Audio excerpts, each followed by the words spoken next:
Peace. Welcome to the culture here on the Black Star Network. I'm your host, Farajii Muhammad. Thank you so much for tuning in and being a part of the conversation. Happy Friday, folks. We got a lot to talk about. First, let's talk about a new ad campaign from the Biden-Harris administration, where they're touting their progressive policies to empower HBCUs, talking about billions more for HBCUs. I'll share with you just a little bit about that. Also, we're going to have a conversation about the fight for every black vote, how black voters across this country, not just dealing with the Israel-Hamas conflict, but just in general are feeling less enthusiastic about going to the polls for the Democrats. I'm based on a new CNN report. We'll talk a little bit about that. And later on, we check in with Culture Crew member Corinna Denise to talk about should we encourage TV and film in real life, as there's another controversy of including school shootings in the hit show Abbott Elementary, and what the writer and creator of the show, Quentin Bronson, had to say about it. Stay with us. This is all happening in today's edition of The Culture on the Black Star Network. Let's go.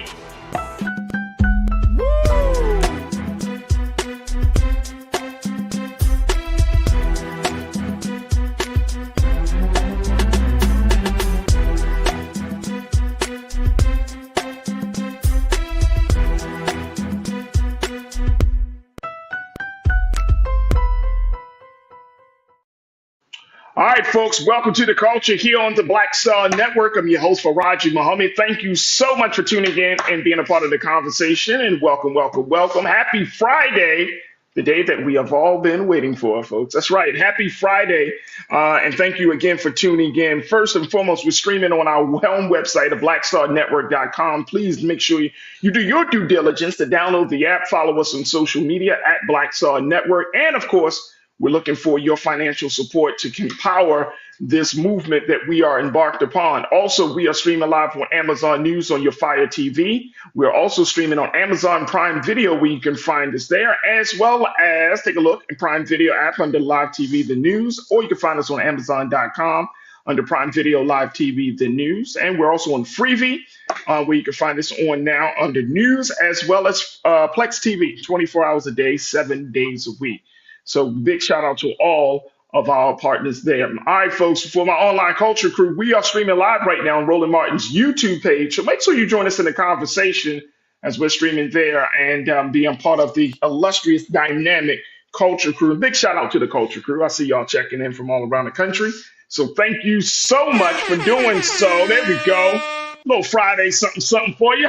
All right, folks, let's talk a little bit about the president and the vice president, how they are pushing the word out, as we have all been talking about, that one of the challenges of this administration has simply been to tout what the administration is doing to support Black America. And well, they are putting that into action with their new ad campaign, billions more for HBCUs. This is a new ad that they're going to start running, where they are talking about the amount of money that they have invested in making sure that HBCUs continue to be sustained. The new ad titled Possibilities, which was released today, it celebrates the White House's historic $7 billion for HBCUs, folks. $7 billion with a B. $1 billion with HBCUs. Here's how it all breaks down in terms of those key investments for our HBCUs.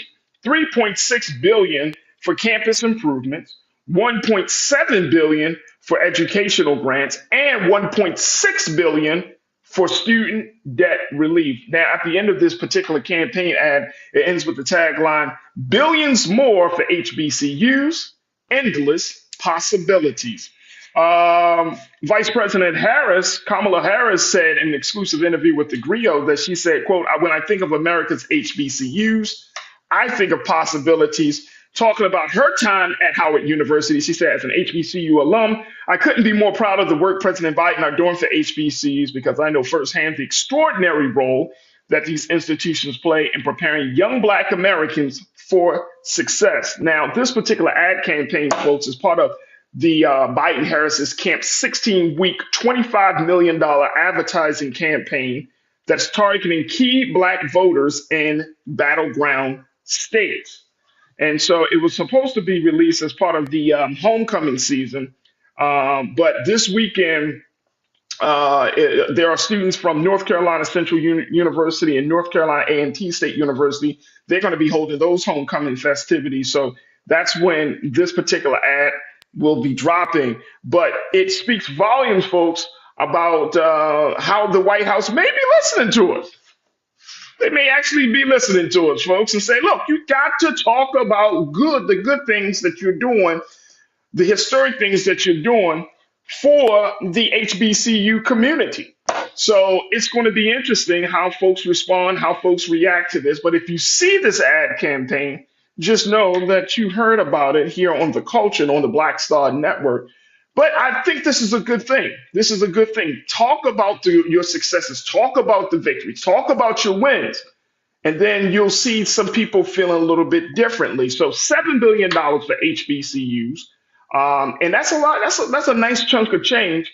And I'm happy to see them touting it very quickly. Joy Sutherland checking in on as part of the online culture crew today. You said, Joy, good investment. I have a senior who is deciding between HBCU and a Division I school. Look, the fact is that there are going to be some students that are going to choose, or they have choices between HBCUs and PWIs, predominantly white institutions. And if a child chooses to be at a PWI, that's okay. That's okay. Everybody is not going to choose the HBCUs. And I think that we shouldn't make a huge conversation to it about, oh, you're not going to HBCU, therefore you aren't black enough. That's what some people would kind of allude to. They won't say it, but they'll kind of allude to it. But it's up to students' choice. HBCUs play a huge part in the growth and development of the people and certainly of our culture, but so does PWI. So it's something that we just have to respect. Now, there's some of you, conscious thought, I'm seeing your thought, your take on this. You said pandering. Woo. Pandering will not get the youth vote. Ages range 18 to 30 out for Biden and Harris among black voters. Both Biden and Harris need to speak to black media. Now, come on. Love it, conscious thought. Welcome to, and good to connect with you once again, big bro. Yeah, I agree with you more. Black folks need to, the president and the vice president should be on in black spaces, talking to black folks, constantly having these conversations. I don't know if it's pandering.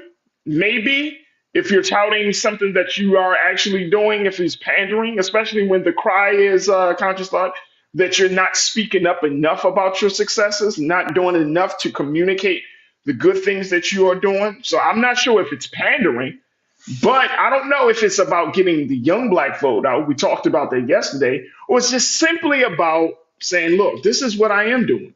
This is what I am doing. Look, here's the thing very quickly, and then we want to take a quick pause. The thing is, this is like a 60-40 thing. This is how I frame it. Y'all can frame it.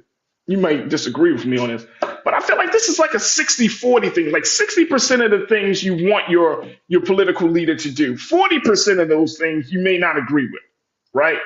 I'm not asking you to be Jesus in the White House. I'm not asking for that. You know what I mean? I need you to do 60, about 60 to 7% of what you need. Then the other stuff, I know I can't rock with you on that. So it's going to be something. Pastor Damon Blissett, my brother who is in charge of the block church for the crew, you checked in and said, show me the money. That famous line from the movie Jerry Maguire. Show me the money. Absolutely. Now, look, a lot of this is going to, and again, I'm going to go back to this and then we're going to take a quick pause. Let me just break this thing down for you again, folks. 3.6 for campus improvements. You're talking about infrastructure. You're talking about buildings. 1.7 billion for educational grants, right? And then 1.6 billion for student debt relief. Is that a good way to spend that money, Pastor Damon? You think they spending the money well on that one? I think so. I think so. I think it's now there might be you might need more money for certain programs, but I'm just looking at the big picture of it all. You're talking about infrastructure, the physical buildings. You're talking about those grants, making sure that those students have an opportunity to take advantage of either being at school or being a part of certain programs. And then you're also talking about student debt relief, something to shave off of the debt. So I'm not upset about this right here. One thing that did come to my mind is the security piece. considering that rash of violence, Pastor Damien, the rash of violence that we've been seeing at our HBCUs. So I'm not sure if that's going to kind of be lumped into that initial of improvements, whether it's talking about building improvements and security improvements, but we will have to see. Cindy, you posted something that I think is pretty interesting. You said Kamala Harris, Vice President Kamala Harris, needs to come on with you, Farajii. You should give her some great exposure. I would talk to her. Look, I'm not afraid to talk to nobody now. We can have a conversation, and even when we disagree,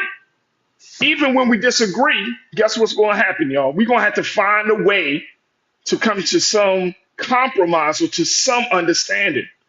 But I would love to have the vice president come on. Appreciate that. Putting that out there in the universe very quickly, Cindy. Carolyn Harrison, my sister, thank you for joining us again in the chat. You said, I hope we're able to make these showcases for excellence. We've always created great results. This will definitely help. Thanks, Biden-Harris administration. Absolutely. Absolutely. Janelle, my sister, you say no matter what Biden-Harris do for the black community, it won't be seen as enough. But I consider the alternative and know that others should do the same. By the way, who here has answered the survey? Great question. But you're right. It's not going to be enough. It's not going to be enough. Because you know what, Janelle, and I think you would agree with me. We have so much on the table that we can't think small. We can't talk about these little bits and pieces here and little bits and pieces there. If you're talking about bringing Black America to a place of equity, if you're talking about bringing Black America to a place where we feel like movement is happening, progress is being made, you're going to need to invest some real money, put some real resources in helping to empower and rebuild Black America. We've taken so many hits over these years, not just from COVID, but from systemic racism, from all types of sexism, from white supremacy. I mean, we just taking hit after hit. HBCUs just taking hit because they have lack of funding from states across this country. Taking so many hits, there needs to be some investments and some resources behind that word. So I'm right there with you. All right, look, I got to take a quick pause. When we come forward, let's shift the gears a little bit. I want to talk about this situation here around the fight for Black votes. Now, check this out, y'all. Today is November 3rd, Friday, November 3rd. Do you know that literally we are 1 year and 2 days away from the national election? The national election is November 5th, 2024. So I was thinking to myself, where are we, right? Like, what's the litmus test? What's the temperature right now of where we are? 1 year from today, or 1 year and 2 days from today, folks. So let's say by Sunday, 1 year from Sunday, we're going to be at the polls. Some of us are going to probably vote earlier than that, right? Than the actual day. But we'll be going to the polls in 1 year to choose the president again. Can you believe that? So I want to have this conversation. So stay with us. We're going to have that discussion about it's not enough how some Black voters in the state of Wisconsin is saying President Biden, Vice President Harris is not enough, and how they're going to need to fight for every Black vote. Stay with us. That conversation is up next here on The Culture on the Black Star Network.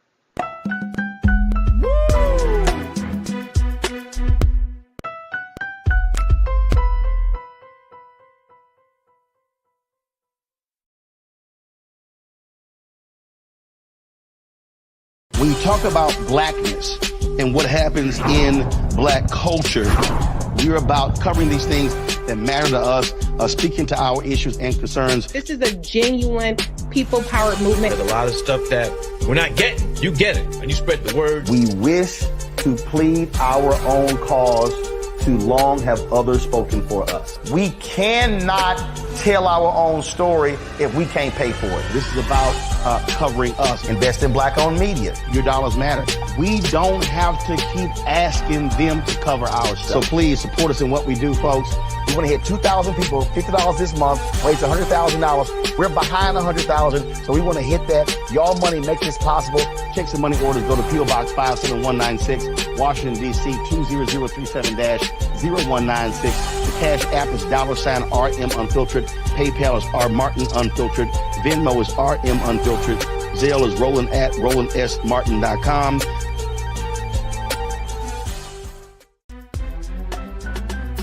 I'm Farajii Muhammad, live from LA. And this is The Culture. The Culture is a two-way conversation. You and me. We talk about the stories, politics, the good, the bad, and the downright ugly. So join our community every day at 3 p.m. Eastern and let your voice be heard. Hey, we're all in this together. So let's talk about it and see what kind of trouble we can get into. It's The Culture. Weekdays at 3, only on the Black Star Network. Folks, Black Star Network is here. Oh, no punches! I'm real revolutionary right now. Support this man, Black Media. He makes sure that our stories are told. Thank you for being the voice of Black America, Roland. Stay black. I love y'all. All momentum we have now, we have to keep this going. The video looks phenomenal. See, this difference between Black Star Network and black-owned media and something like CNN. You can't be black-owned media and be scared. It's time to be smart. Bring your eyeballs home. You dig?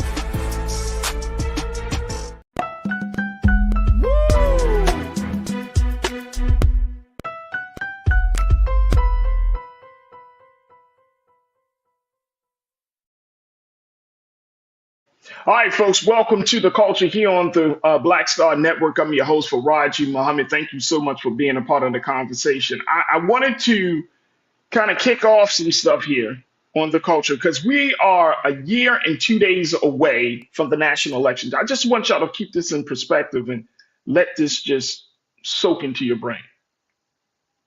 1 year, 2 days, on November 5th, 2024, we'll be going back to the polls to choose the president and then working down the ballot once again in 1 year and 2 days.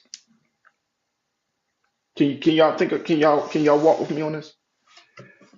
So we're in a very critical point, especially given the fact that people have already said that this particular election coming up in 2024, like this is the last one, but it might be one of the most consequential, especially given that the way the GOP is being set up right now, Trump is going to be the front runner. And the way the Democrat Party is set up right now, President Biden is going to be the front runner. We're looking at a Biden-Trump part 2. Now, how does that bode with black voters? CNN had gone to the battleground state of Wisconsin, and they spoke to some black folks who vote. I don't want y'all to think that these black folks don't vote.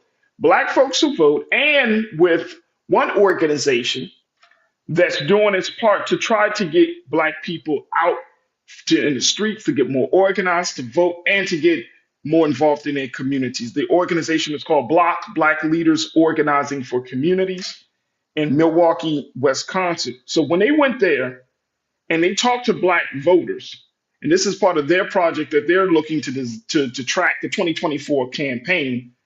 They're doing this through the eyes and experiences, according to them, of voters in key areas. And they found out that just spending a couple of days in Milwaukee, Wisconsin, black voters are not enthusiastic about going to the polls. And these are people who voted in the last election, in the previous election before that, in the previous election. These are black voters. Now, here's the nuance onto this conversation that I want us to have. Because when we do have these discussions, it's like we're victim blaming. I'm going to take a hard stance on this, y'all, because I know some of y'all are going to get mad at me. But it's like we're victim blaming. We get mad at the people who are affected instead of the people who perpetrated the violation. The same way we do when we talk about stuff that's happened to women, sexual assault, and we say, well, why didn't you get away? Why didn't you leave? Instead of asking the people who did the violation, why do you assault women? Why do you hurt women? Why do you hurt children? So I want to change up this tone of the conversation. I'm not asking why don't we vote. I'm asking the question, why aren't candidates speaking to what's important to us? Why aren't these candidates speaking to, some of us call it interest, I say that our values, we can say both. Why aren't they speaking to our interests and values? Why aren't they speaking to our interests and values? If you have black voters who are coming out each and every year, and then at this point they are feeling less enthusiastic, whose fault is that? I mean, come on, rock with me, y'all. Here's the situation in Wisconsin. Wisconsin swung from Donald Trump in 2016 to President Biden in 2020. And once again, we're looking at a situation between that may end up being Trump Biden once again. Trump won the state by just shy of 23,000 votes, and a drop in Milwaukee's black turnout was a major factor. Biden carried the state by just shy of 21,000 votes 4 years later, when better showings in Madison and the suburbs helped offset flat turnout in Milwaukee's black precincts. What's happening here in Milwaukee? And if you're from Milwaukee, from that area in the chat, let me know. Let me know. Wisconsin. Janelle, you said promises are nice, but the proof is in what has actually been done for our community using the real mechanisms of legislation. Biden, Harris still have work to do. Come on. Talk to me, y'all. Talk to me. This is the situation that we're currently looking at, y'all. This is the situation. When CNN run this piece, right, they asked this one sister, well, tell me on a scale of 1 to 10, how would you rate the president, his administration? And this is a voter. She said she voted for him the first time she's been voting in elections for a long time. Scale of 1 to 10, where would you rate President Biden and Vice President Harris's administration in connection to the community and speaking to your interests and values? She said, I would give the president a 4. Why aren't candidates speaking to what's important to us? Right? HBCUs, that's important to us. Right?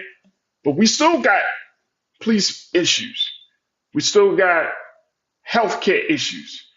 We still got all of these other things that are just out there. Why aren't they adjusting to us? Why do we have to beat ourselves up to try to fit into what they want us to fit into and say, yes, they're doing the right thing? I'm just asking some questions here. Y'all tell me if I'm going crazy or not. Let's talk about what's going on in the state of Milwaukee, and I want to hear what your take is on this, folks. Black voters in the state of Milwaukee said that they want to see more of President Biden and President Harris and Vice President Harris. When they asked one of the organizers, the canvassers in Milwaukee, what he was planning to do if there is another Biden-Trump election campaign. Here's a man that's empowering and telling people to come out into the communities and all of that, to get involved. He's the John King from CNN said, well, what do you plan to vote in that? He said, I don't know. Now he's working to empower the community. He said, I don't know. John King went to somebody else, to another black man, said, do you plan to vote? Is this an election that you think that you think you're gonna participate in? He said, a lot of my friends saying that they abstaining from the vote because they feel like, damn if you do, damn if you don't. Why aren't candidates speaking to what's important to us? All right, let me just take a couple of takes on this, and then I want to hear. Then we got to take another quick pause. So, Janelle, you already said promises are nice, but the proof is when it's actually been done. The black political perspective, you said, stop talking about it when it comes to doing things for black people. Start showing action and cut the checks just as fast as they are cutting them for people that can't vote for them. The black political perspective, you said, stop talking about it when it comes to doing things for black people. Start showing action and cut the checks just as fast as they're cutting them for people that can't vote for them. That's major. That's major. There's a lot of emphasis put on places and people outside of us. But then when it comes to time, it's a lot of talk. It's a lot of, all right, we got to get we're getting more political. You know the process. Justice takes time. It's all that rhetoric. It's all that rhetoric. Why aren't candidates speaking to us, speaking to what's important to us? Thank you, Black Political Perspective. Look, I got to take another pause when we come forward. Want to get more of your take of this as we're talking about how one state, in the state of Milwaukee, in the state of Wisconsin, how Black voters aren't enthusiastic to turn out for the election that's going to be happening 1 year, 2 days from now in 2024. Again, this is not about Black voters not coming out, but this is about what are the candidates offering? What's their vision? What's their plan? How do they plan to get to speak what's important to us? Folks, we'll continue the conversation on the other side. Stay with us. It's The Culture here on the Black Star Network.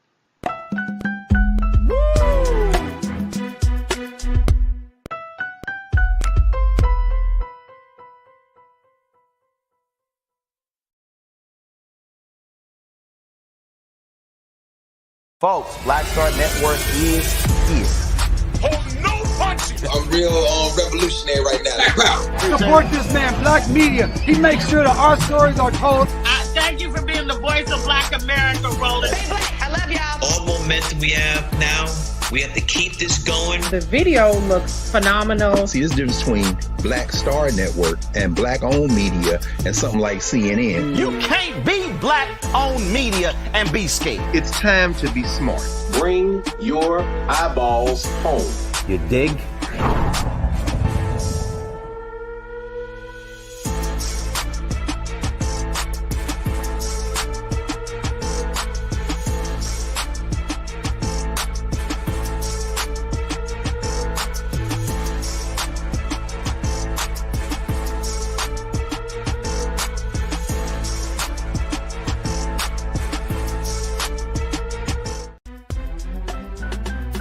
I'm Farajii Muhammad, live from LA.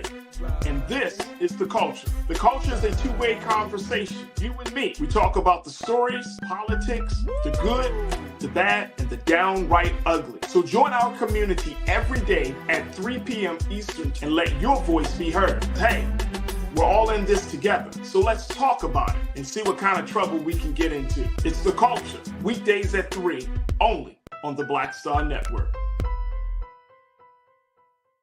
When you talk about blackness and what happens in Black culture, we're about covering these things that matter to us, speaking to our issues and concerns. This is a genuine people-powered movement. There's a lot of stuff that we're not getting. You get it, and you spread the word. We wish to plead our own cause. Too long have others spoken for us. We cannot tell our own story if we can't pay for it. This is about covering us. Invest in Black-owned media. Your dollars matter. We don't have to keep asking them to cover our stuff. So please support us in what we do, folks. We want to hit 2,000 people, $50 this month, raise $100,000. We're behind 100,000, so we want to hit that. Y'all money makes this possible. Checks and money orders go to P.O. Box 57196, Washington, D.C. 20037-0196. The Cash App is $RM Unfiltered. PayPal is R Martin Unfiltered. Venmo is RM Unfiltered. Zelle is Roland at RolandSMartin.com.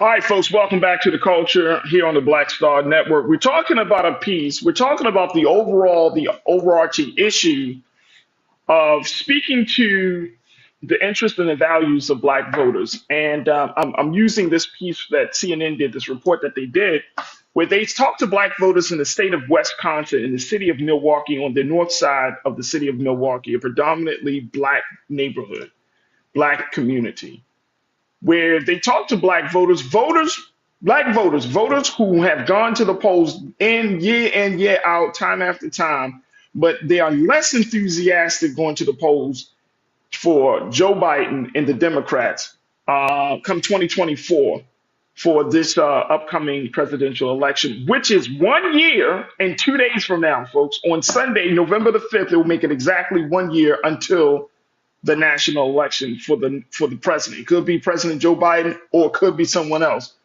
But as many are already been saying, it looks like it's going to be a Trump Biden showdown part 2. Now, let me just share this with y'all really quickly. There was another point from this report that I thought was very interesting. The Biden campaign, this is from CNN, they had made the statement, they had put in their report, that the Biden campaign projected confidence it has a plan to mobilize black voters, though it takes conflicts in important ways from what we saw and heard on the ground. According to a campaign official, the team was building an organization that doesn't, quote, drop in on black voters, but puts in long-term investments to mobilize the community. The official pointed to outreach efforts, including a pilot program launched by the campaign and the Democratic National Committee this month in Wisconsin and Arizona, focused on outreach to key groups, including African Americans and Latinos. According to the DNC National Press Secretary, Serafina Chitika, she said in a statement that the president knows the power and importance of black voters. They were essential to his and Kamala Harris's victory in 2020. Democrats are committed to earning every vote from now until the general election, and we aren't taking a single community for granted. We're making early investments, including the earliest ever paid investment in black radio for a Democratic re-election effort to make sure voters know how President Biden has been delivering for them. So they're going to put some money, they say, in black radio. Let's include black digital spaces. Let's include black TV networks and TV shows, black podcasts. Let's put the whole gamut in there, DNC. Don't just say black radio. Don't just be like, all right, we're going to go on Tom Joyner, or we're going to go on this one couple of show, this very popular show. We're going to go on the Breakfast Club. No. Come to Black Star. Go to those spaces where, look, man, put the president in them places where he can fight for his record, where he has to defend his record with Black America. Put Vice President Harris in a place where she has to defend her record with Black America. That's not too hard to ask for. If you're doing it, you're doing it. It stands for itself. But if you ain't doing it, then it becomes hard. Here's the thing, though. There's a sister in Wisconsin by the name of Angela Lang. She is she runs the organization Black Leaders of the Community. She serves as the executive director at their headquarters in Milwaukee. She said on Wednesday, today is Friday, that she hasn't heard much from any Biden or DNC field organizer, but that a GOP organization recently had canvassers going door to door in black communities in Milwaukee. Just throwing this out there, y'all. Let's talk about this. Let's talk about this. Brother Willie, you said, I'm finding this conversation kind of difficult. Those that are politically astute hear and see the Justice Department doing for black people, the educational sector doing for black people only so much. It's difficult. It is difficult. It is difficult, big brother, and I'm glad you brought that up. I saw Black Political Perspective. You said something that I think, Brother Willie, adds to the difficulty of the moment. Black Political Perspective, you said, do they not understand that black people are seeing all over the TV how fast they are moving when it comes to taking care of others, but when it comes to us, they have to have a study and a hearing and a bill. Ain't that the truth? We got to have a study. We got to have a hearing. We got to go through the process. We got to go through the bill. Some people get billions of dollars, man. Some people get their problems addressed. It feels that way. Now, it could not be. Perception can be reality in some cases, right? We can't act as if that perception is not justified because it feels that way. It didn't feel like it gone through that process, that black political perspective you bringing up of, let's have a study, let's create a commission and all of that process. Some stuff it feels like, man, that was kind of fast. But see what I'm saying, Brother Willie? Like you saying that it could be that adds to the difficulty. Hakuna Matata, you said a whole lot of homeless black people in the streets. What is their plan for homelessness? Nice to drop a reveal bomb about supporting HBCUs during homecoming season. It's vote bait. Yeah. Again, we have a lot of things cooking on the table, on the stove here, and got some stuff in the oven as well. You gotta hit it. The sister Angela Lang from Block in Milwaukee, she said the big thing that's affecting her community and based on her conversations is criminal justice reform, police brutality. That has yet still been fully addressed. And I know that Policing Reform Act, that Police Brutality Act has to go through that process. But something has to be done. But she said that's important to her. I'm going back to the question I posed. Why aren't candidates speaking to what's important to us? Conscious Thought, you said, I don't know what the hell is he supposed to be doing. This is in response to McFact that says, in terms of talking about Jamie Harrison's town hall meeting, and when the sisters were hitting him on doing something for blacks, he walked out. So that's the situation with Jamie Harrison. But then you also, as Carolyn, you checked in and you said, please emphasize the House and Senate too. We can't forget that those in Congress have to step up and do something. But if your congressional leaders are weak, they're black, but they're weak. They're black, but they're not talking the way you need to. They don't have to be like the Justins down in Tennessee, but they got to say something. Y'all see what I'm getting at? So this is an ongoing thing that we're seeing. And as we are 1 year, 2 days out from the national election, we're going to continue to have these conversations. This is just the state of Milwaukee. There are states all across this country where black voters, I think, are becoming more and more dissatisfied and less enthusiastic about going to the polls. Again, I'm not trying to beat up on no black voter, especially when I know black people are going out to the polls. And it's not enough to say, all right, we got to get to the polls. I'm asking the question, folks, and we got to take a quick break. Why aren't candidates speaking to what's important to us? Whether it's talking about from the president all the way down to the ballot, whether it's talking about the vice president down the ballot, we got to ask that question. I'm not beating up on the people that's been impacted by, leadership that hasn't been listening to them. To your point, Big Brother Willie. But I'm asking the question at this point.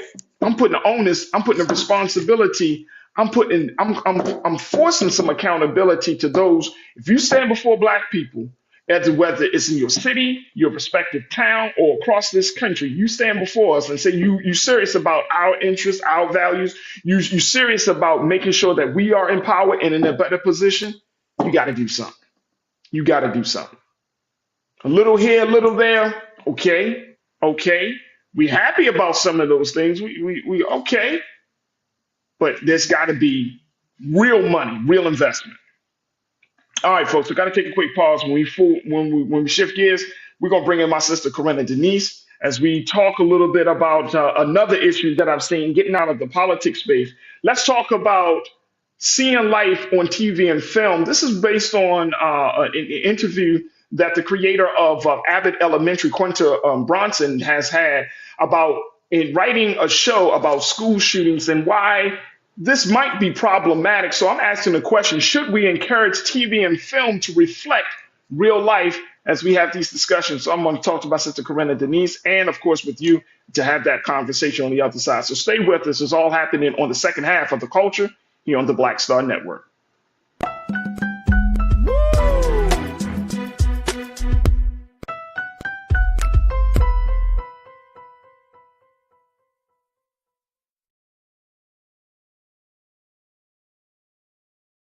Black Star Network is here. Oh, no punch! I'm real revolutionary right now. Thank you for being the voice of Black America. All momentum we have now, we We have to keep this going. The video looks phenomenal. See, there's a difference between Black Star Network and black-owned media and something like CNN. You can't be black-owned media and be scared. It's time to be smart. Bring your eyeballs home. You dig? When you talk about blackness and what happens in black culture, you're about covering these things that matter to us, speaking to our issues and concerns. This is a genuine people-powered movement. There's a lot of stuff that we're not getting. You get it, and you spread the word. We wish to plead our own cause. Too long have others spoken for us. We cannot tell our own story if we can't pay for it. This is about covering us. Invest in black-owned media. Your dollars matter. We don't have to keep asking them to cover our stuff. So please support us in what we do, folks. We want to hit 2,000 people, $50 this month, raise $100,000. We're behind 100,000, so we want to hit that. Y'all money makes this possible. Checks and money orders go to P.O. Box 57196, Washington, D.C. 20037-0196. The Cash App is $RM Unfiltered. PayPal is R Martin Unfiltered. Venmo is RM Unfiltered. Zelle is Roland at RolandSMartin.com.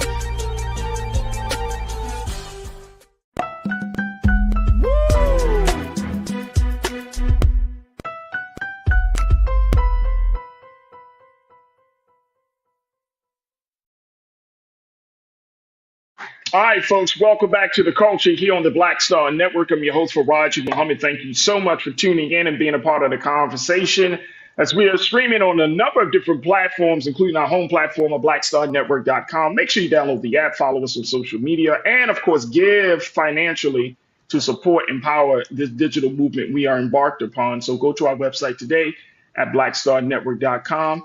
and enjoy all that you see. We're also streaming on Amazon News on your Fire TV, Amazon Prime Video, as well as there's the Prime Video information also on Freevee.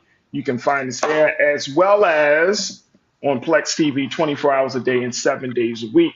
And we're also streaming on our social media platform, Facebook, and on Roland Martin's YouTube page. It is on our YouTube page that you can join us as part of the online culture crew to be a part of that conversation. I want to bring in my sister because I want to talk to her. Y'all don't understand how serious Corinna could really be. She's be in the backstage of the show. And when we have certain conversations, she literally, like, this is all computers and technology. She posts a message backstage like, "Tag me in, coach." So I'm going to tag my sister in, Corinna Denise, educational advocate. She's also a college advisor, and we're going to tag her in. And Corinna. Happy Friday. Thank you for tagging me. Happy Friday. Happy Friday. I know you got something to say. Because that's how the show was designed. It's designed to bring you in to say something. So I know you got something to say. All right, very quickly. I know that this, you said it in the chat. You said it even on backstage. This is stressful. This is, and you know what, to your point, it is absolutely stressful. I understand. I'm listening, and I'm trying to keep my ears to the ground, to the streets, as they say, on all of the dynamics at play. This is highly stressful. I'm not making light of it. I'm not acting as if it doesn't, has all these different complexities. On one side, you do have this voter apathy where a lot of our people, young people, just a lot of our people are just like not completely engaged, right? They probably the last election they probably voted in was in the election of Barack Obama or something, right? Yeah. So they're not fully engaged. But then you have another side of people who have been fully engaged, who've been not just voting in the presidential, they've been voting in the congressional. Hell, they voted for the PTA president. You know what I'm saying? Like, they've been involved, but now they're losing enthusiasm of this moment. And I don't want to put it on the voters to say, hey, y'all need to get out the vote. I'm turning this cannon. I'm turning the cannon. I'm turning the bazooka on the people who are standing up before us and saying that they're going to do something for us, Corinna, and ask them the question, well, why aren't you speaking to what's important to us to encourage us, to make us enthusiastic about voting? That's what I'm looking at this point. What's your take? Well, I understand all that, Farajii. To your point, what are you saying to make us enthusiastic about voting, right? But here's the important part. A lot of us don't know our history. A lot of us don't understand a lot of the events that have unfolded these past few years with the pandemic, with January 6th. There's still a lot of confusion. And to those voters who still have this, my goodness, they're considering withholding the vote. I want to ask them, what's informing your view? Where are you getting your facts? Because while the rhetoric is important, okay, so you need the desire, right? You have a desire. You want to hear the rhetoric. But are we looking for the actual legislation that has been passed? Now, Democrats, their messaging sucks. I've talked about it. You've talked about it. We've all talked about it. We all know that. We all understand that. However, have you taken the time to actually see what legislation is coming out of the legislative branch? A lot of it beneficial on the Democratic side, a lot of it extremely detrimental and harmful on the Republican side. And it pisses me off that people never acknowledge what is happening with the GOP. My God, did we not see January 6 people? Do we understand why? I would disagree. I would disagree, and here's why. Corinna, because if we don't, I mean, look, a lot of, and I thought about this. It's so funny. I actually thought about this in preparing for today's show. Like, are we giving a balanced sense of coverage of the highs and the lows from both parties, right? And I think here we try our best to talk about the GOP, but after a while, it does get to the point. It's like, all right, this is beating a dead horse. Let's talk about what's going on with the Democratic Party, right? To give people some insight, because I think it's important that we show people that both parties are in serious, disarray to some degree, right? Yeah. Like, of course, you don't have the Democrats like climbing up walls of the Capitol or, wanting to completely uproot democracy as the way we're seeing the GOP do it.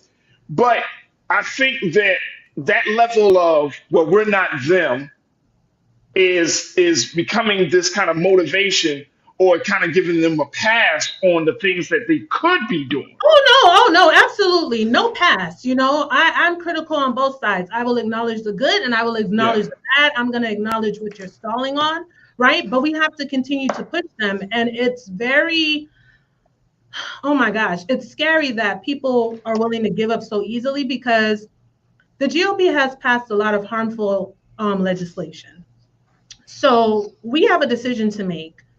We can either decide to sit back and just to feel right, withhold our vote.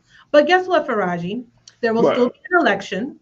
Someone will still be elected to office who's going to make decisions that will directly impact our lives. And we see a lot of legislation that has directly impacted our lives, right? And to sit here and say that the Dems have done nothing, and I'm not giving them a pass. There's more from them. Okay. No, I wouldn't say that either.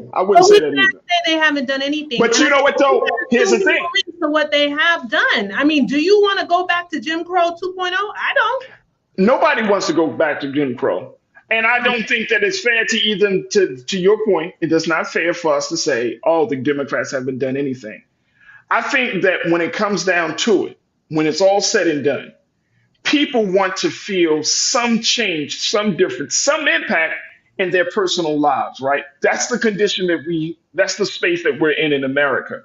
Like I could be living in a city that is stopping crime. I could be living in a city that's opening up new Black-owned businesses. I could be living in a city that is that's working on the police department. Mm-hmm. But if I come out there in that same city and I see trash in front of my doorway every day, or if I come out there in that same city and I hear about somebody getting robbed around my corner, my view is going to be tainted by what's in front of me. That's true too, Farajii. But then I also want to raise questions just so that we can heighten our awareness, right? Politically, because it's important, because it ties into our everyday lives. Right. How involved are we civically? I'll give you an example. In my development where I live, there's an alligator lurking. I don't know where it came from. It just showed up and put on the alarm. But immediately, my neighbors were on it, because we know our officials down at City Hall. Right. already put in a call, already about to be taken care of. So I say all that to say, how involved are you to know who is actually responsible for things that directly impact your life? And I get it. I get it. We need more from this party, but we have to understand 4 years is not enough. It's not uncommon for the incumbent to run for president. And to speak to someone's point in the online culture crew, forgive me, I don't remember who it was, mentioned how important the Senate and the House is. Because even if you were to change your candidate and ideally it was someone who was saying all the rhetoric that you want to hear, you got to give him the legislative branch who is responsible for passing the laws to get them to their desk so that the president can sign them into law, Farajii. And it's very concerning that I get it. We're tired, but would you rather be tired with the GOP passing even more egregious laws? A lot of these laws that we see in these state legislatures, they want to make it a national thing, okay, a federal thing. I'll just tell folks, you know what? Google Project 2025 and see if you really want to sit back at the polls on election day. Because yes, every year is important. And if we don't continue to push them and stay on them, then how are we going to see any change or progress? We need to get involved in the process. And my goodness, I heard you mention like we're literally a year away and we have so much work to do. It's so unfortunate that we got to go so much out of our way to get people on board. And it just seems like with the GOP, it's effortless. They can just put all these lies into the atmosphere. Their people are stuck in their feelings and they're white. I'm just letting you know, Corinna, I'm telling you, they're having problems. They're having problems too, right? The whole voter, this element of our democracy is struggling right now. People are tired of the bullshit. They're tired of the partisan ways. They're tired of the divisive rhetoric. They're just tired of the poor examples of political leadership that's standing before us. They're tired. Look, the dude Santos, who was about to get expelled, he hasn't been expelled, right? Because there are a number of mitigating factors around that. This guy comes out and literally says, Corinna, I'm going to run for re-election. You got a federal fraud. You got a federal fraud case pending. You got your colleagues in New York State that don't want you there. And you got everybody knows you are a pathological liar. And in your head, you still come to the decision, I think this is best for my constituents in New York, and I'm going to run for re-election. That's the point. This is supposed to be a checks and balance system. And guess what? When you don't have those checks and balances, guess who loses out in that process? The American people, the constituents. So we have a checks and balance system that don't check. Every 2 years, they can vote him out. I'm tired of but check this out. You shouldn't have to wait 2 years. You shouldn't have to wait 2 years. I'm sorry. You shouldn't have to wait. If you know somebody's a pathological liar, you shouldn't. When we vote our numbers and we put enough people in where they will have 2/3 of a vote to make any amendment that you want to the Constitution, then stuff will change. We can't. We're complaining, but we got to do something about it. So here's the thing. But here's the thing, though, Corinna. Biden doesn't win, Farajii. He has 0 to lose. But here's the thing. Here's the thing, though. Hold on. You saying? But here's the thing. Here's the thing, though, and I got to take a pause. But here's the thing.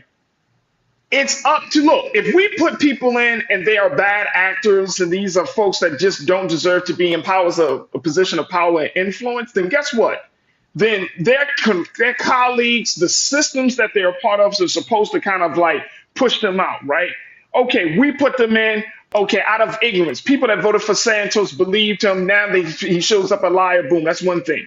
But I'm just saying that overall, if we put people in, and we shouldn't have to wait 2 years. If their behavior, if their business, if anything that they do is in direct violation to the law or to our values, then it is the checks and balance of those people, their colleagues, to say, you know what?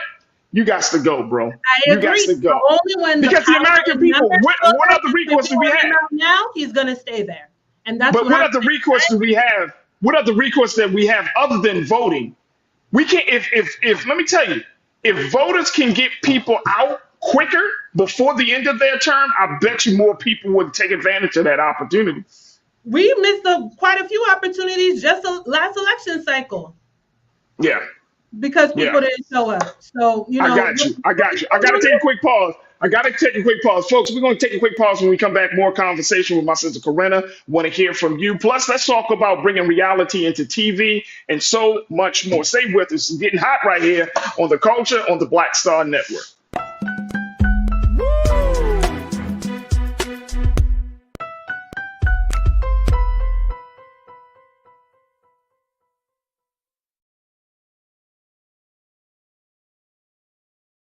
Folks, Black Star Network is here.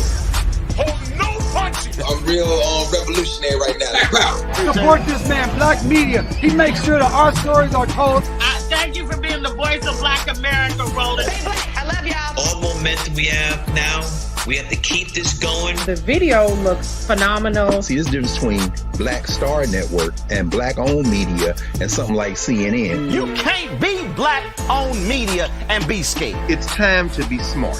Bring your eyeballs home. You dig?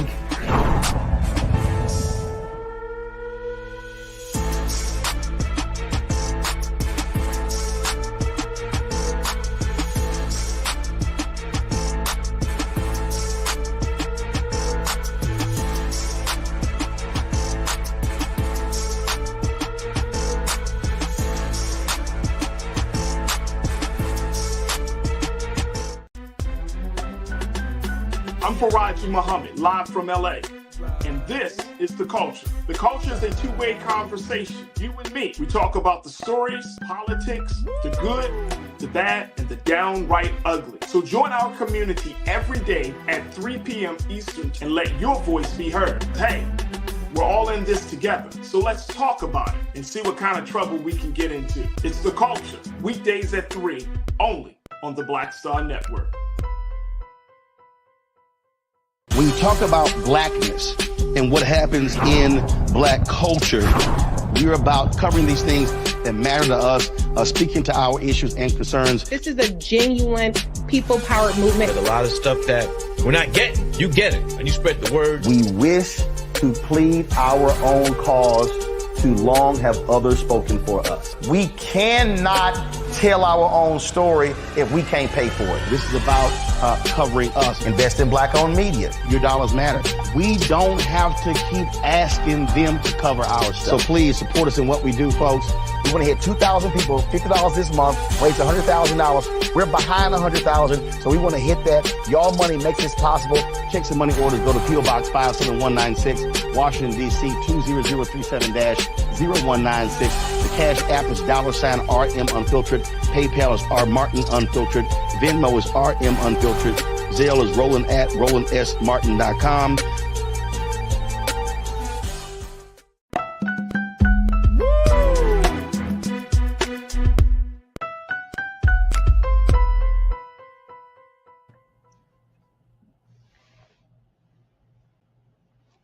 All right, folks, welcome back to The Culture here on the Black Star Network. I'm your host, Farajii Muhammad, with my sparring partner, Corinna Denise.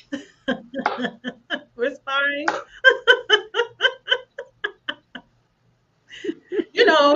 But hey, that's why we have this space, right? Hey, that's why we have the platform.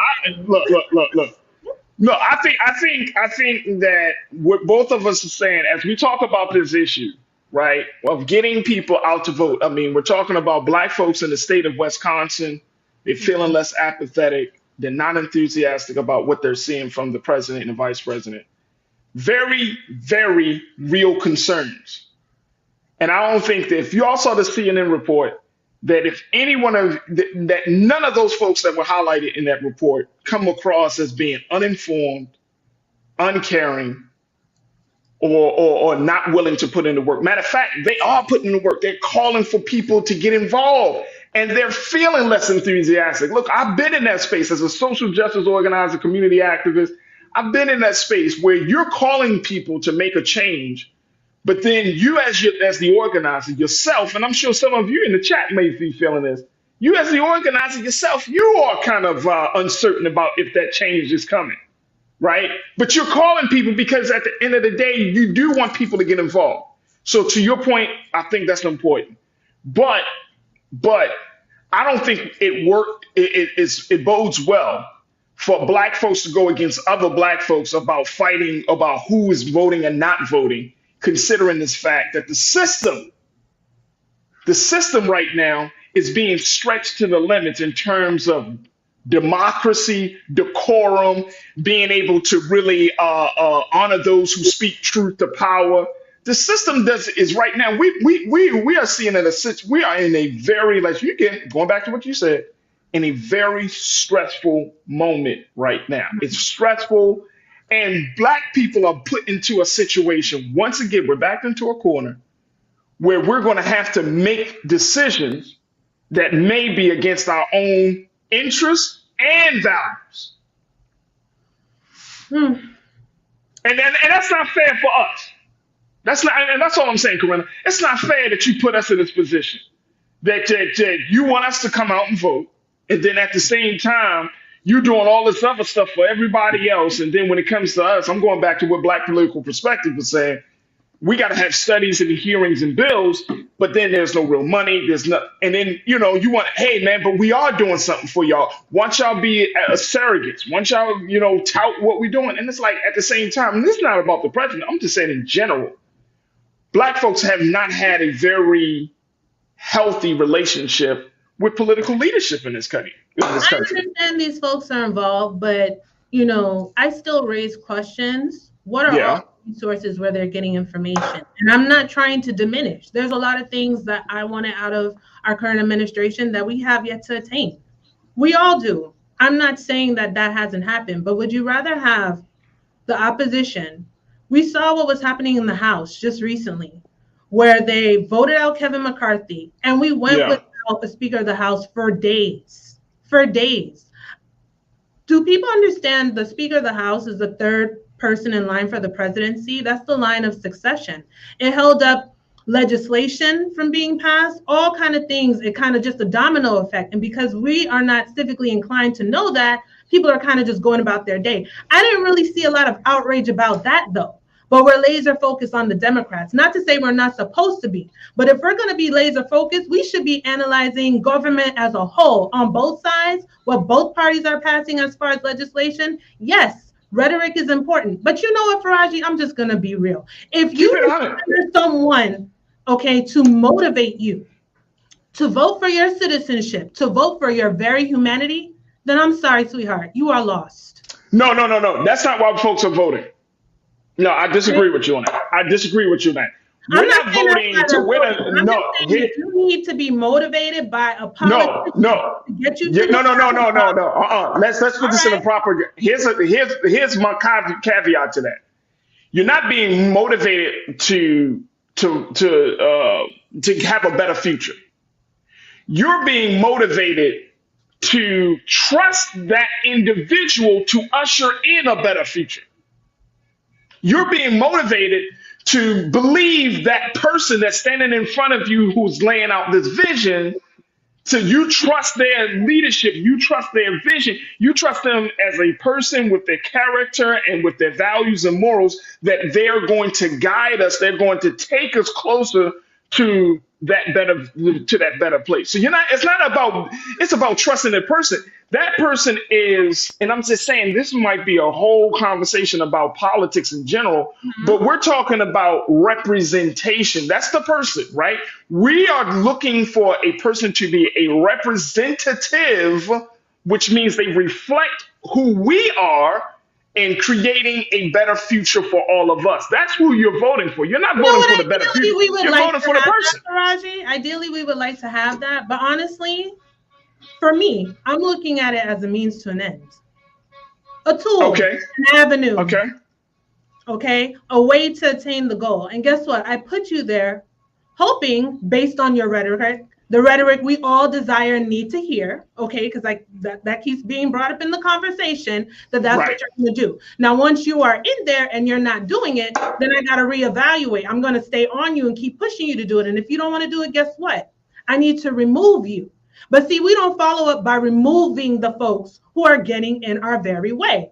We're not doing the math to know that we have to have certain numbers in the legislative body, in the House, And I always talk about this. The House Democrats passed voting rights, they passed the George Floyd Act. It died in the Senate because we have people in the Senate blocking the filibuster to change the rules. No one was thinking, do we need to give them some superpowers so we can get what we need to get? We haven't exhausted everything to attempt to achieve what we want. And we already want to back away from the battlefield.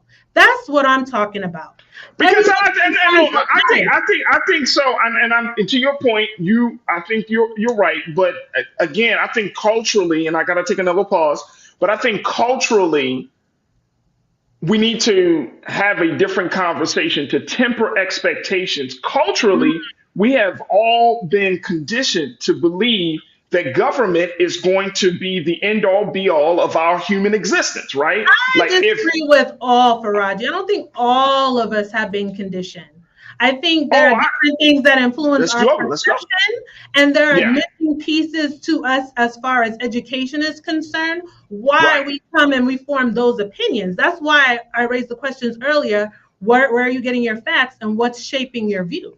But here's the thing, and we take a pause. Here's the thing. Every major gain that Black people have made, the gain has been institutionalized by government. Right? Whether it's talking about schooling with education, whether it's talking about voting, whether it's talking about economics, whether it's talking about health, like all of this stuff, it's always circled back to government. It's always circled back to the waiting and expecting and hoping for government to make our lives better. That's why I was saying that, we have all kind of been conditioned to look to government as this paternal and maternal figure in our lives. And it's a major shift that when government can no longer can no longer speak to your interests and values, when the government essentially tells you, I can't do nothing about it. When the government essentially makes you feel like, hey man, you're gonna have to get in line with the rest of them because who's telling us they can't do nothing about it? It's not like they have to stay there. I'm talking about the action. At this point, look, we can keep going back and forth about what people have said. The only thing that we know for sure is what they do. That's very true. And at this point, if the government don't do what it say it's going to do, then guess what? How we're going to respond? We're going to have to respond in kind and look at that as the metric. I can't go. I can't respond. You're fired. Get the hell on.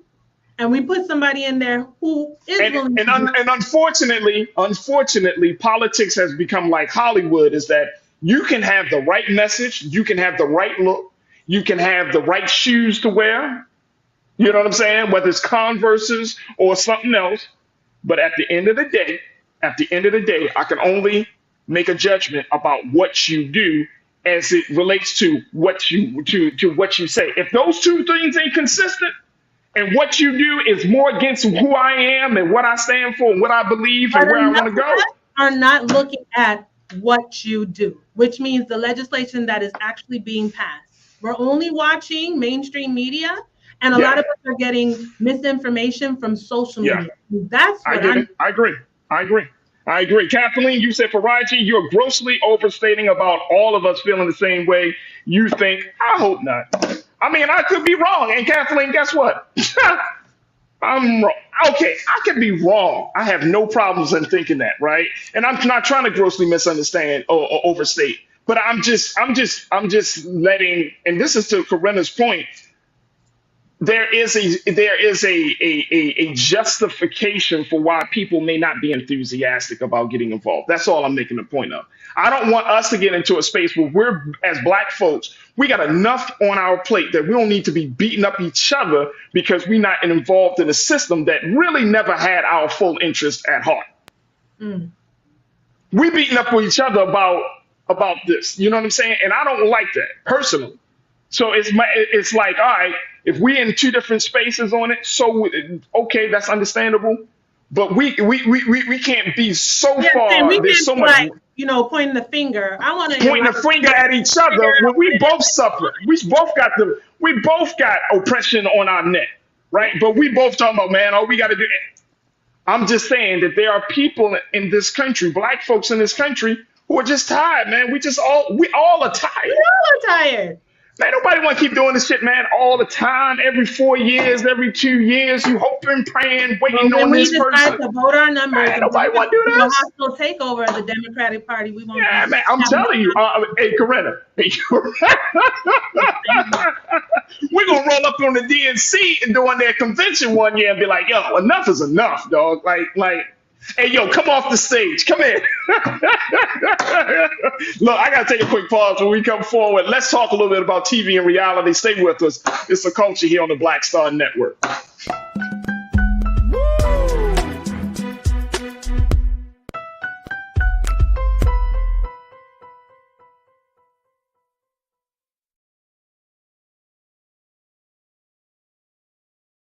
Pull up a chair, take your seat. The Black Tape with me, Dr. Greg Carr, here on the Black Star Network. Every week, we'll take a deeper dive into the world we're living in. Join the conversation only on the Black Star Network. Black Star Network is here. Oh, no punch! I'm real revolutionary right now. Thank you for being the voice of Black America. All momentum we have now, we have to keep this going. The video looks phenomenal. See, there's a difference between Black Star Network and black-owned media and something like CNN. You can't be black-owned media and be scared. It's time to be smart. Bring your eyeballs home. You dig?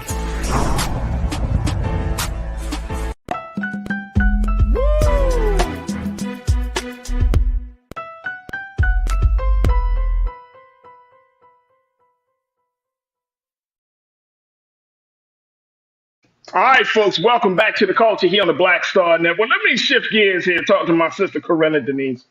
Because Corinna will have me on this joint all day going into Roland's show. Whew. But I love it. I love it. Who said it best? Let me see. Who was my brother? He said it best.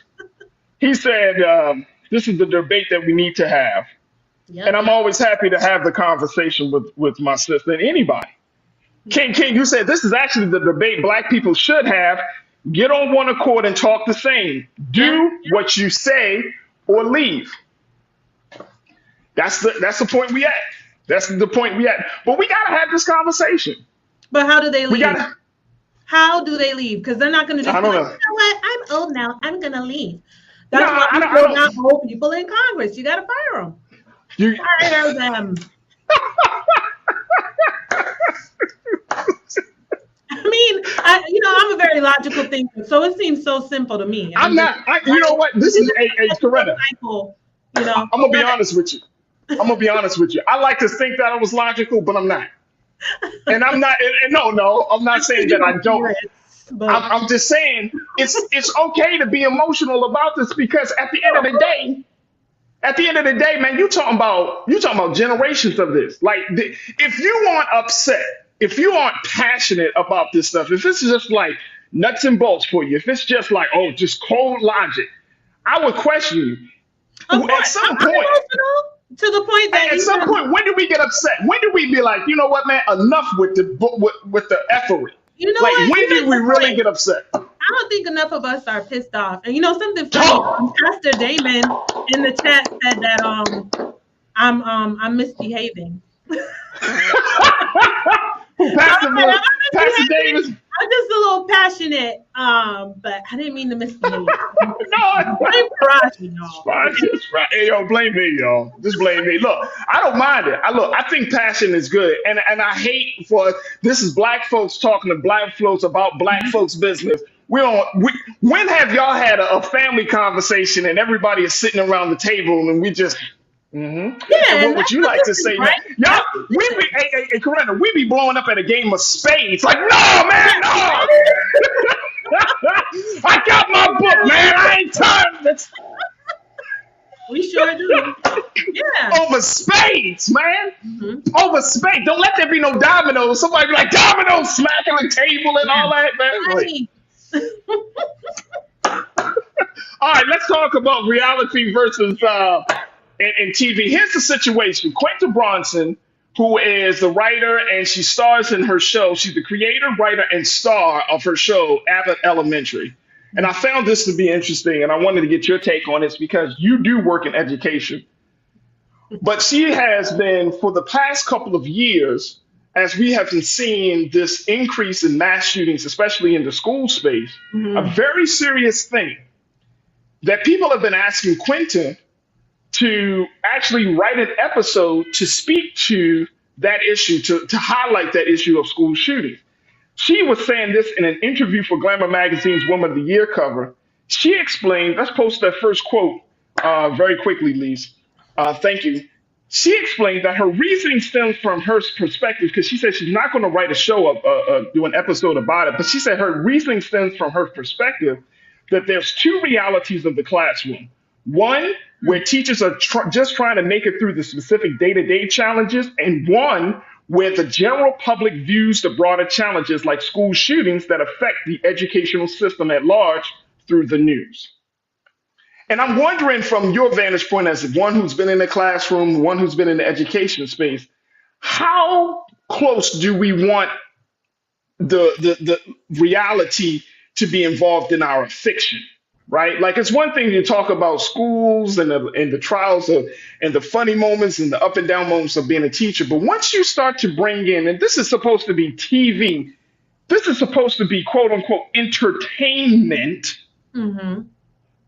Now we want to bring in a school shooting, something that I think this country hasn't had a very extensive conversation about. We want to bring that into the entertainment space. Quanta Brinson, when she was first asked about this like a couple of years ago, she said that people are using entertainment as a cop out, that what they can't demand to politicians, they now demand on Hollywood. Mm. What's your take? What's your take on this idea, Corinna? That's an interesting take, that what, we can't get out of the politicians now is being demanded of Hollywood. But it just makes me think, or raise the question, why is there such an urgency or a push that they would want Quinta to incorporate this into her show, Abbott Elementary? I mean, it's a comedy. It is depicting teacher life, right? What the day-to-day transitions look like in that school and in that particular neighborhood. But, I wonder what would be the end goal. Is do these folks feel that if it was depicted on TV in such a popular show, with someone as, well known as Quinta Brunson, would that actually influence any change to our gun legislation or put any pressure on our legislators? I think not. I'm not saying that we shouldn't depict it, but I think a lot of our reality is already depicted, right? In TV, movies, entertainment. We've all heard the saying that art depicts reality. Mhm. I'm a big Marvel fan. I almost think like what happened in Avengers with Thanos wanting to eliminate half of the planet, like that's some sick reality or some deep real life, and they just put it into another concept, right? So who's to say?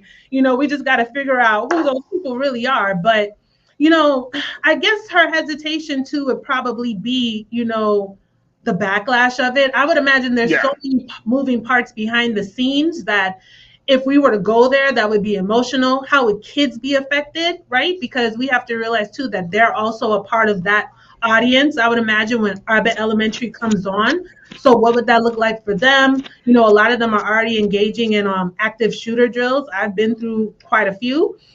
So I think all of that to take into consideration. But yeah, maybe Hollywood is the next outlet. I'm not sure I really lean on that, but it's just, I think a lot of emotions are involved and people are kind of walking on eggshells about it. Oh, absolutely. I want to just very quickly pull up this quote that from the Atlantic, where there was a story about this called "We've Lost the Plot," how there's a constant need for entertainment, how the constant need for entertainment had blurred the line between fiction and reality on television, in American politics, and in our everyday lives. This was written by Megan Garber for The Atlantic. And here's what she had to say about this blurred space that we find ourselves in, both in life and what's coming out of Hollywood. Take a look at this, y'all. She said, "I don't want to question the value." Let's go to the next one. Should say, "I don't want to quote." There we go. Thank you. "I don't want to question the value of entertainment itself. That would be foolish and, in my case, deeply hypocritical. But I do want to question the hold that all of the immersive amusement is gaining over my life and maybe yours.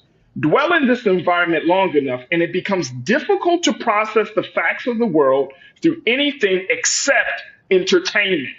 We've become so accustomed to its heightened atmosphere that the plain old real version of things starts to seem dull by comparison. We always want to be entertained, even when it comes to our tragedies. And I think this is a very telling about where we are in our culture, that we want to be entertained, that we want to have a situation like a school shooting and we want to play it out on Hollywood and use that as the guidelines. And that's, I think it's an indictment against government. It's an indictment against law enforcement, because we have over 500, nearly 600 mass shootings, but I don't know the latest numbers about school shootings, but they have not. Anyways, they say it again. We're losing count. We're losing count, but here's the thing. After all of these shootings, they haven't told us we haven't processed these shootings as a collective. Yeah. When that shooting happened down in Uvalde with those 19 children and 2 staff members, 21 people were shot and killed. We talked about it from getting the suspect, but have we really taken time to process that in terms of healing from that, or having discussions, mass discussions about that? Like, we have school shootings, and then maybe 2 days later, we're talking about going back to school. Whether it's at a Uvalde, whether it's at Morgan, whether it's at wherever, we have these tragedies, and then like days later, we're like, well, we've beaten them because we are back to business. And it's like, we just move now on. we want Hollywood to give us an answer. I don't know. I think it's interesting. It's one of those cultural notes that I want us to kind of keep our minds in, because back to what Megan Garber said, and we are having a much harder time to process the facts of the world except through the lens of entertainment. And that is why our political system is in the place that we're in, right? We want to be entertained politically. We want to be entertained with police. And I will never forget when somebody said this, and we're going to take a pause. Before there was all of this talk about capturing police on camera, the first show that America was introduced, one of the first shows that created the genre, was Cops. Y'all remember Cops? Yeah. Right? We used to tune into Cops and even make jokes when black men would be running and police would throw them on the ground and do all of this stuff and beat them up, and they, get rough with them. I wonder why they would want to come up with a show like Cops in the first place. It was Cops. And y'all remember, right? That was seen as entertainment. The humanity of any of those people that appeared on Cops was never fully considered. Nope. We got a problem. Look, I got to take a quick pause. When we come back, more conversation. Stay with us. It's The Culture here on the Black Star Network.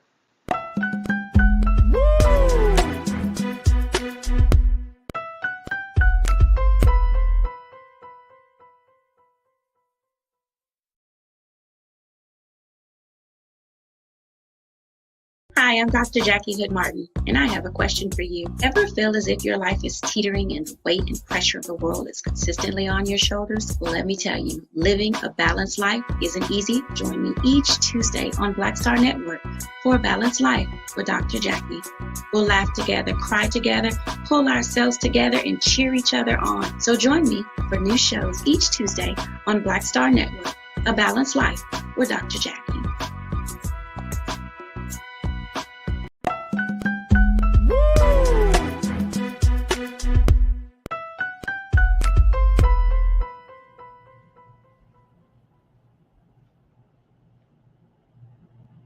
All right, folks. Thank you so much for tuning into The Culture here on the Black Star Network. Let me bring my sister Corinna Denise back into it.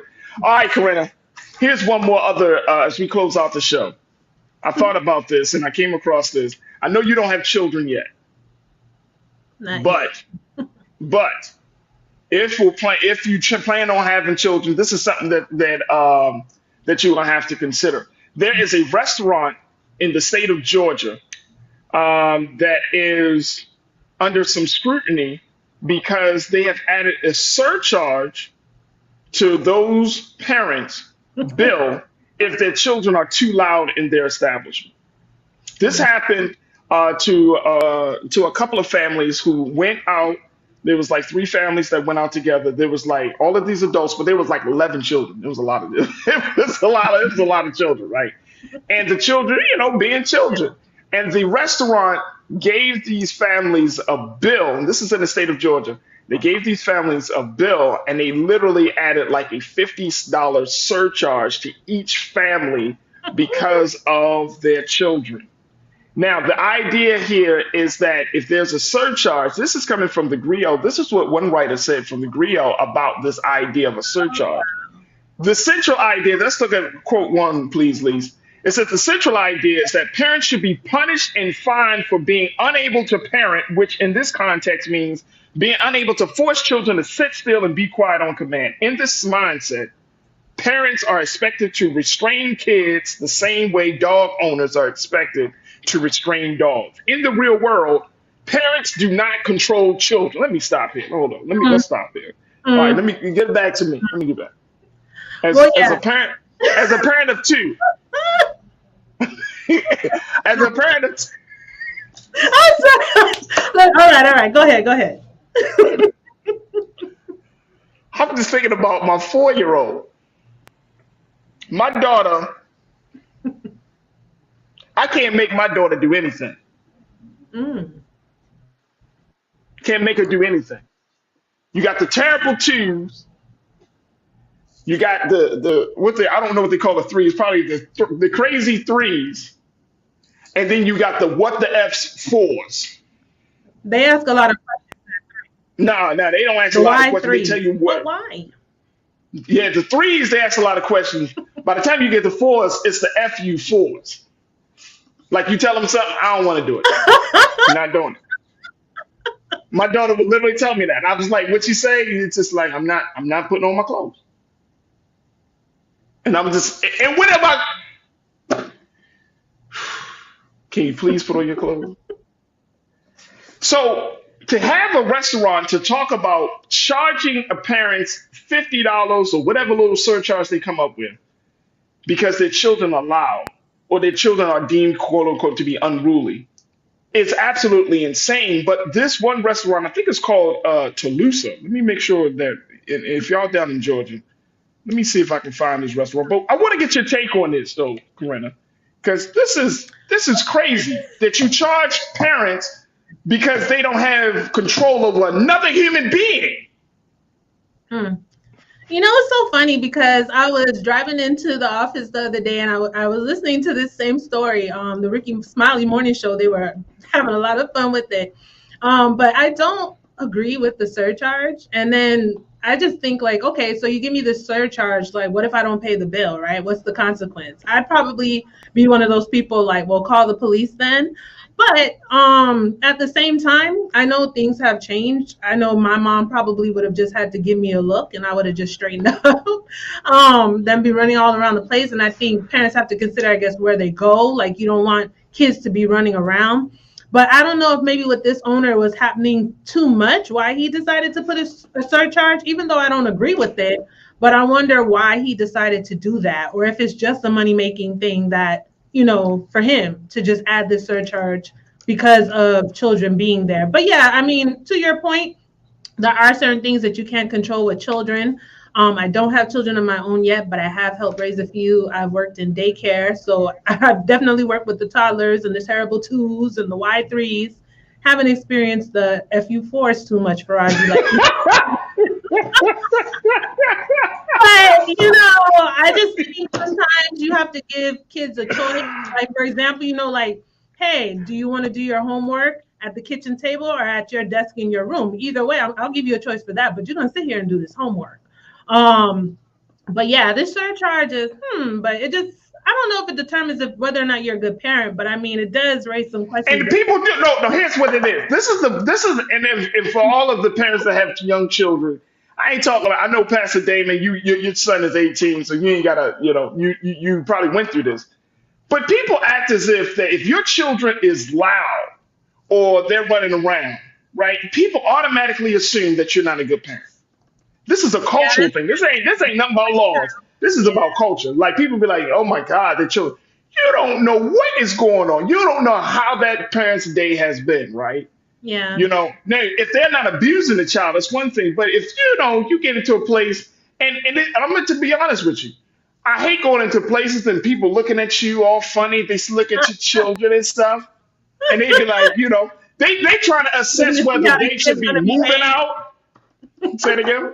Looking to see how your kid's gonna behave. They're gonna and look, and my children aren't bad children at all. So when they sit down and they talk and they play, and then you get the people coming over from other tables. Can I just say something? I'll be like, oh my God, here we go. I just want to say your children are so well behaved. You're doing a great job. Yeah, and at night I give them kibbles and water. Oh my God. Yeah, so it's you know what I'm saying? Like, if my son was wilding out. Oh my goodness. And look, don't let it be. Hey, look, if when I go out with my children by myself, right? They really looking at me. I feel the energy of the eyes, Corinna. They looking at me, right?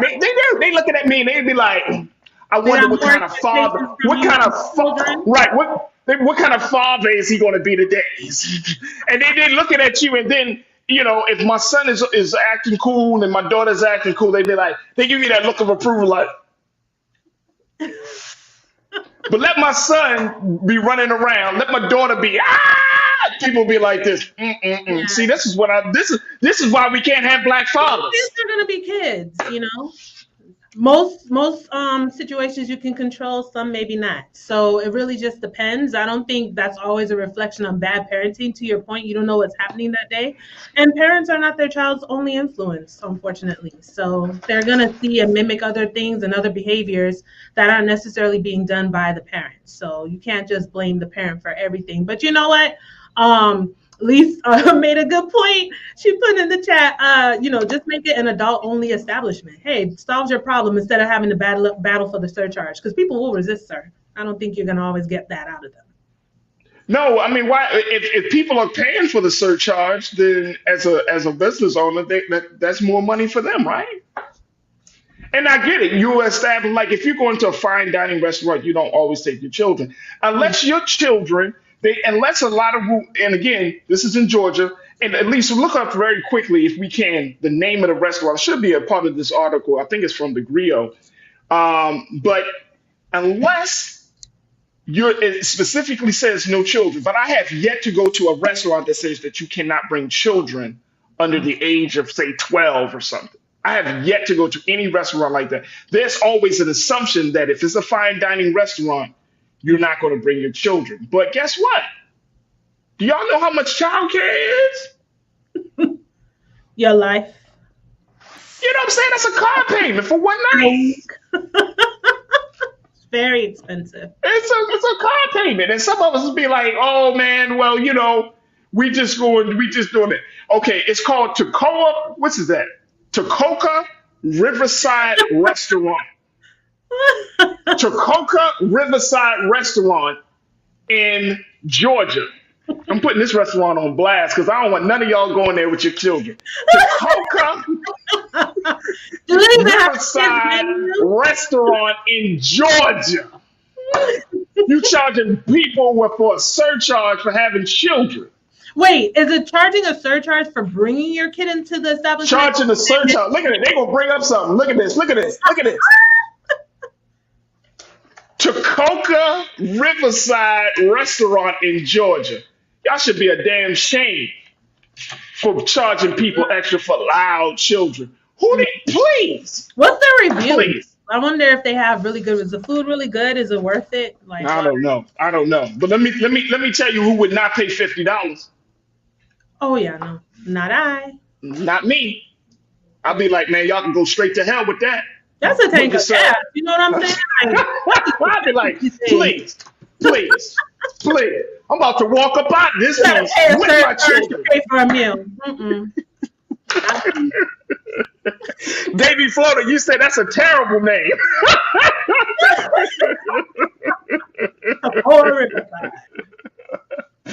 ABX girl, you said there are places in the Northeast that do ban children. In New York City, the restaurants have a field that is not child friendly or allow children in the day only.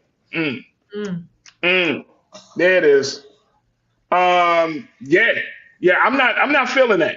If you gotta, I'm not feeling that. I don't like that. Because I don't like, if I got a real problem with people that don't like children. Like, I get it. You don't want children, it's all that. But if you have this disdain toward children, I'm looking at you funny. I'm sorry. I'm so sorry. Not sorry. I'm not sorry. I agree. All right. We got to go. I've overtime and everything. My sister, Corinna Denise, my sparring partner on Fridays. Make sure y'all follow her on all social media as what's your social? Ren84? At Ren_Ren84. At Ren_Ren84. Can we throw her IG up there so she can become uber famous? Because we need to. At Ren_Ren84. Hey, look, she said it again, so that we make sure. Yeah, so I can get the message out about the at Ren. Hey, look, follow her. Follow me at The Real Farajii on IG, y'all. That's her right there. They put the whole thing up there. Thank you, guys.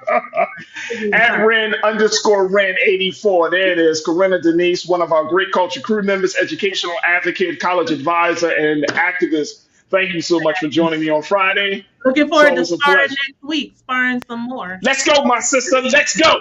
Ding, ding. Have a great weekend. Peace, crew. You too. Thank you, Corinna. All right, folks, that's going to do it for us. Thank y'all so much, crew, for joining me for not only for today, but for a fantastic week as we had these conversations. Make sure y'all do y'all's due diligence. Support us here at blackstarnetwork.com. Download the app. Follow us on all social media. Also, make sure y'all follow me, yours truly, The Real Farajii, on Instagram, at Farajii on Twitter, at Farajii Muhammad on Facebook, and at The Real Farajii on Threads. Would love to connect with y'all there.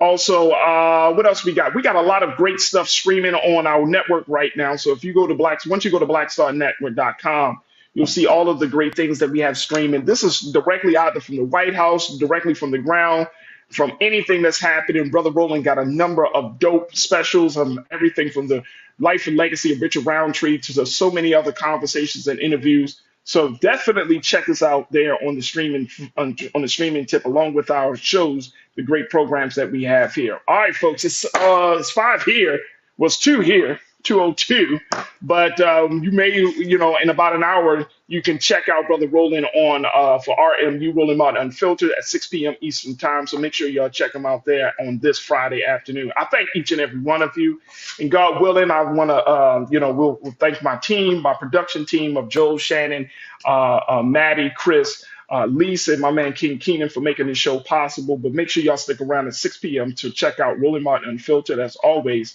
And remember this, folks, never be afraid to challenge what's wrong. Stand for what's right while being yourself in the process. God willing, we will talk on Monday for another exciting edition of The Culture right here, only here, exclusively here on the Black Star Network. I hope you have a safe and enjoyable weekend. Talk to you soon. Peace.